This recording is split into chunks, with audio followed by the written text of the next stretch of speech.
Council for Responsible Nutrition, same members. They have lots of multi-level marketing companies. Same members, okay? And they're serving their members' needs. They're saying, CRN is saying, yay, Codex is coming. It's going to protect us from those dangerous vitamins and minerals and herbs. And CRN is saying, it's fine.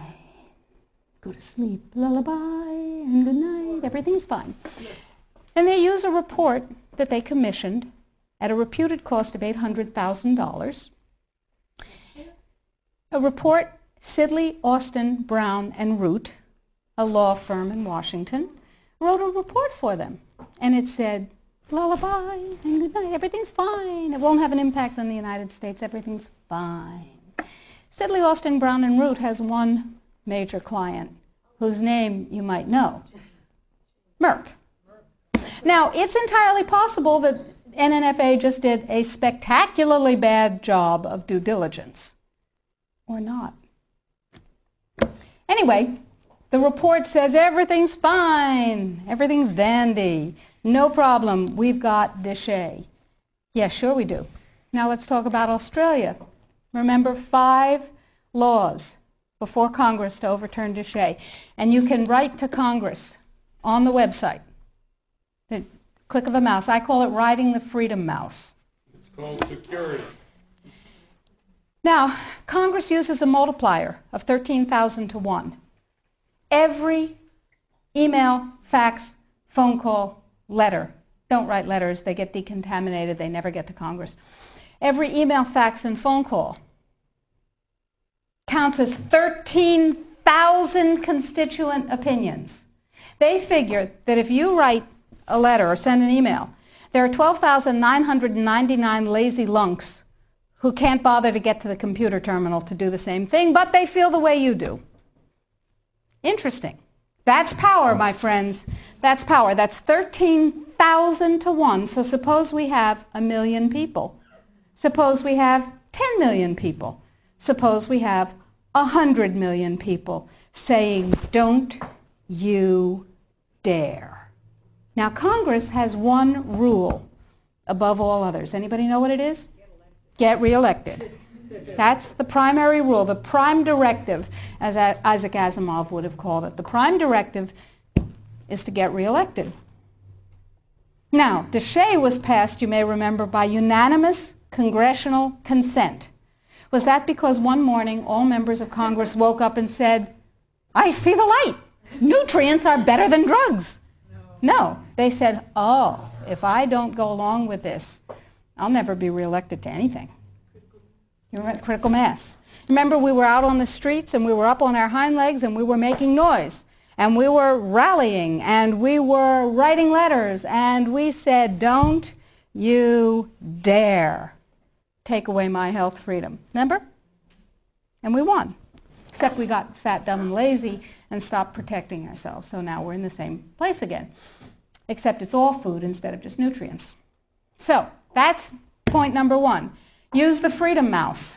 Ride the freedom mouse. We made it as easy as possible on the site. Sign up for the emails. I will never sell your information to anyone, I promise. I will never rent it. I will never share it.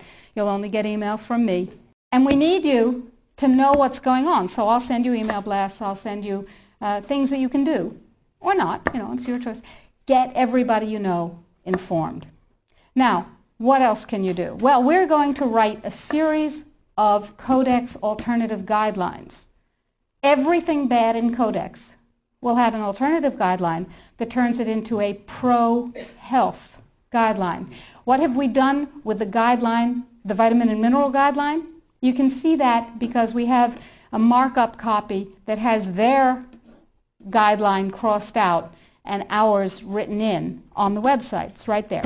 What we've done is turn it into something, into a guideline that mandates biochemically, individually determined optimal health. And it's still Codex compliant. So we said, okay, now we need Congress to adopt this. And we need other countries in the world to adopt this. So Bert and I went to Washington, D.C., and we met with Dana Rohrabacher from Orange County, who said to us, he's a representative, he said, I believe in pesticides. I went, ugh. He said, I believe in GMOs. I went, ugh, ugh.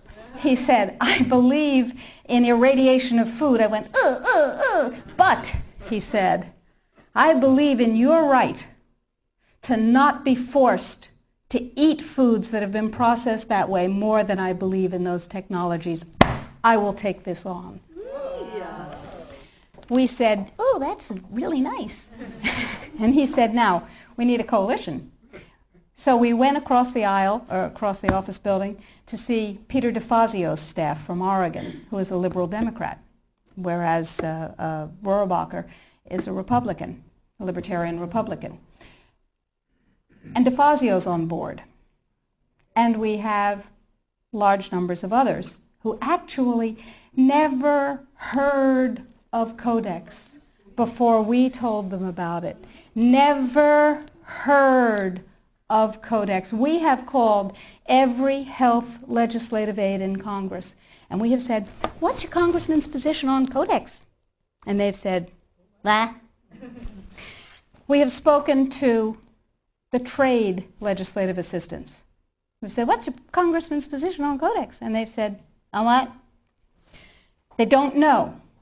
We had a congressional briefing set up on the 20th of September. I was going to address Congress.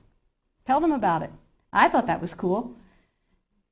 10 days before, it became a briefing on something else. Another freedom click. You need to write to Congress on the site and tell them that they need a congressional briefing, by God, and tell them you want me to brief them. They don't know. They've never heard of it any more than the general public has heard of it. Gee, how'd that happen? Who knows? Every negative part of Codex can be overturned by a guideline, a regulation, or a standard that is positive. So we need your help, because the United States leadership in this guideline and all the positive guidelines to follow is what's going to literally save the population of the planet and save your jobs and your children and your families and mine. Thank you.